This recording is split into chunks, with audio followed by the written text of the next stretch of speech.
Here are my 3 cards. Here's my audience. This is a slide. Imagine, if you will, a hot, sunny day. Lively chatter and music in the background. The smell of delicious barbecued food. Are you thinking summer? It's hard not to think summer, especially when there's a barbecue involved. Today I would like to demonstrate how you can start on your grill journey, specifically on the charcoal grill. I have done extensive research on food techniques and barbecue techniques. I've cooked the majority of my life, and I'm always trying to fine tune it. I am not the only griller in the home outside of my husband. I do as well. My goal at the end of this speech is to demonstrate to the class that barbecuing does not have to be intimidating and that anyone can do it with just a few simple steps. Ready? Let's begin. The materials needed are the coals, lighter,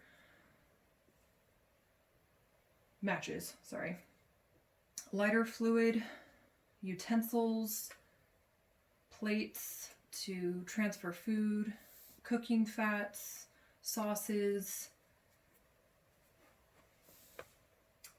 Now that you have your materials, you want to move on to the food. The food you're going to want to make sure is de-thawed and seasoned well. A tip here is not to cook meat straight from the fridge, but to let it sit on the counter for 30 to 60 minutes. Let it warm up just a little bit. This will allow the meat to cook more evenly and quicker, thus ensuring it maintaining its moisture. You've got all your materials needed to start the grill. So now you can begin cooking. The grill needs to be hot, clean, and preferably lubricated. And let's get started. You're going to want to first put the desired amount of coals in.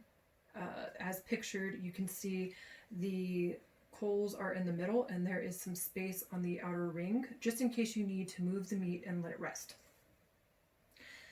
The coals will need to be doused generously with lighter fluid and carefully ignited. It will flame up very quickly, but just as quickly it will die down. You don't want the coals to actually be on fire. You just want them to be internally hot.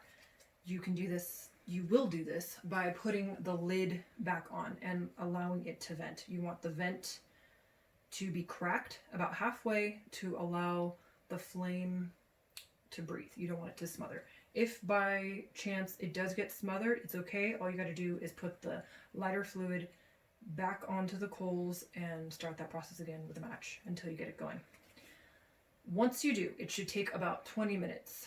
You will notice that the coals themselves will turn black and gray. When you see that, you'll know it's time to begin.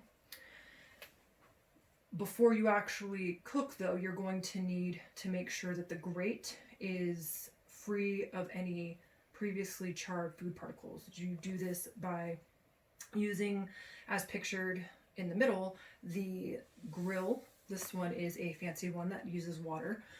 You can just use a basic wire grill if you want. The next step is purely preference. It's not needed, but it makes it easier to cook when the grill is lubricated and as opposed to not. I do not recommend doing it as close as that picture is showing, though. Your hand something might explode. Do it from a safe distance. You can now begin cooking. Now all you need to do is put the food on the grill. You're going to want to be very attentive at this point in time. You need to make sure that the chicken is flipped no more than every 2 minutes. The red meat is flipped no more than every 5 minutes. Otherwise, if you just throw it on there and leave, you'll end up with some charred meat. And how do you know when your food is actually done? It varies depending on preference and cut, but average times are as follows. Chicken and most cuts of steak are roughly about 20 minutes. Burgers are done in just about under 10, and tri-tips are usually about 40 minutes. Again, these are just average times. The easiest and safest way is to use a meat thermometer, as pictured. They come in many different forms.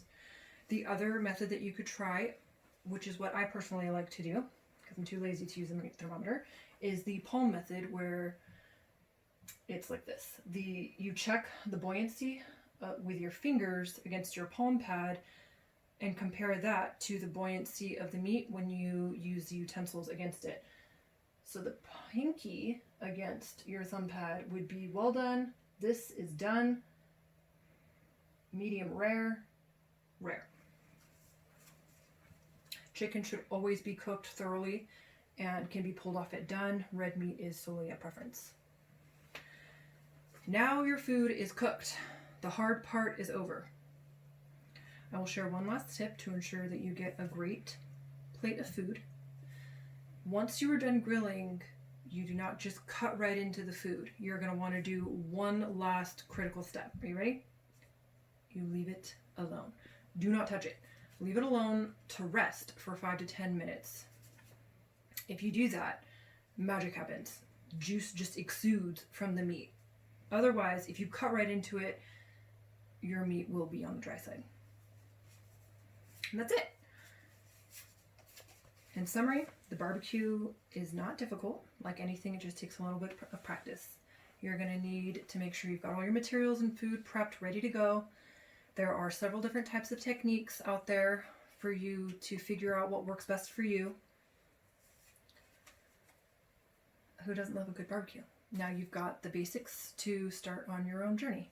Thank you for your time. Until the next video.